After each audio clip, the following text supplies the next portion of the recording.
similar playbook to last year's spring race. I mean, you guys didn't have the best starting spot, but both you and Brad were able to work your way into top 10 finishes. But I mean, just how did you guys prepare coming this weekend, and how did it compare to practice and qualifying today?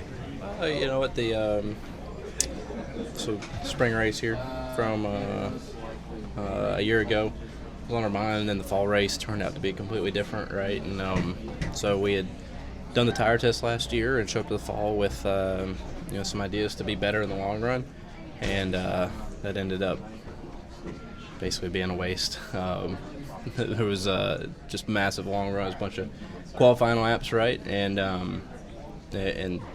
now we're kind of definitely trending back towards what we had last spring. So there's a significant wear in practice, which is always the case in practice here, so that's not abnormal. I guess we're hoping with a little bit of temperature and some more sun that single rubber in some, but just never really took rubber in practice there. You know, you've seen the Xfinity cars put down a lot of rubber, never move around in practice, but that being said, even Larson was able to move up a little bit and start cleaning it. Ours, man, we just it shredded those little marbles everywhere, and it was just one lane. So I don't know. I feel like I have more questions right now than I have answers. Do you think you'll have enough tires for Sunday? I don't know right now. I don't know if I've seen it. I guess it seems like a lot of cording after practice, right after 30 to 40 laps, with a little bit more temperature. If we go 50 laps on the set, maybe 60, that's still significantly more than we were able to last time for most of the race, right? So last spring. So I don't know. 500 laps of trying to figure that out. It's gonna be an interesting race. You find it out during the debrief, or will you find it out in the morning when you get back on the track after you see what's done, or what? I think we'll. Our hope is to have an idea here in the next 30 minutes or so. Get all of us together and talk through it. See if we can get a good understanding here. I don't know if we'll have all the answers, but we'll at least ask the questions. I think NASCAR's talked about putting a little more compound down or something with that. You think help at all? Yeah, seems like that it wore out pretty rapidly once we got on track today.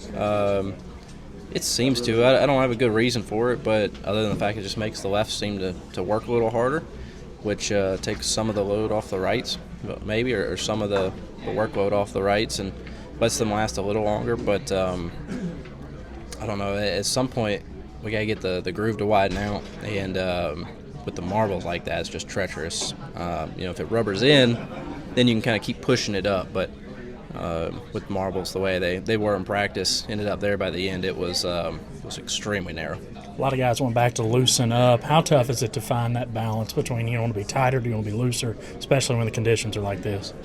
Yeah, it's pretty tricky not knowing what we're going to be looking at for the race. So doing our best with our build submarines, Ford Mustang, to find what we need.